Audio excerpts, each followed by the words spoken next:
Ang bilis ng panahon guys, no? Bukas linggo na naman.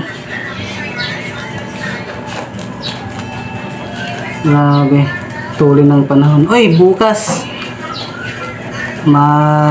linggo bukas, no? Magsimba tayo bukas. Magsimba tayong lahat bukas kasi linggo. Yan ay utos ng ano yan, utos ng Diyos yan. Na magsimba tayo ng linggo. Tayong lahat. Mabasa natin yan sa Buhat 20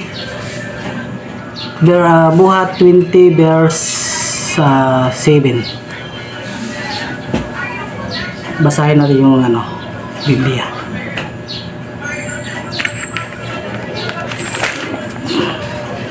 Basahin natin yung Biblia. Sa unang araw ng Sanlinggo, nagtipon kami para magpiraso ng tinapay. Itong tinapay na to dito sinasabi, yun yung ostia, di ba? Kaya linggo yun. Kinausap sila ni Pablo na may balak umalis kinabukasan. Matagal siyang nangaral hanggang hating gabi.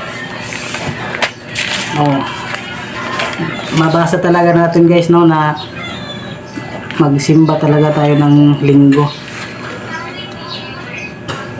Linggo talaga ang natin, pagsimba.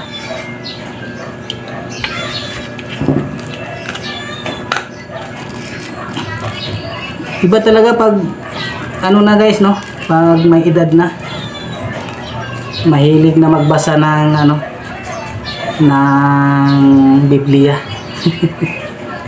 Halata na may edad na kasi nagbabasa ng Biblia. Pero yung mga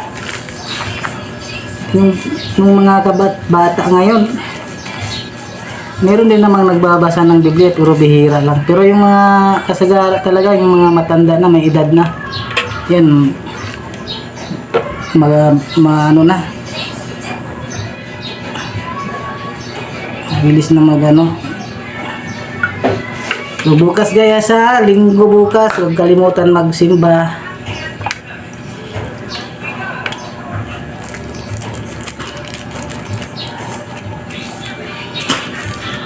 Linggo lang naman ang natin magsimba, hindi naman Sabado. Tayong Katoliko, linggo tayo nagsimba, hindi Sabado. Kasi nung namatay si Jesus, diba Sabado, patay pa si Jesus. Namatay siya Biyernes, pagka Sabado patay pa rin siya. Kinabukasan ng linggo, nabuhay siya. Doon na tayo nagsimula na magsimba ng linggo sa panahon ni Jesus. Nagtipon yung mga alagad ni Jesus linggo.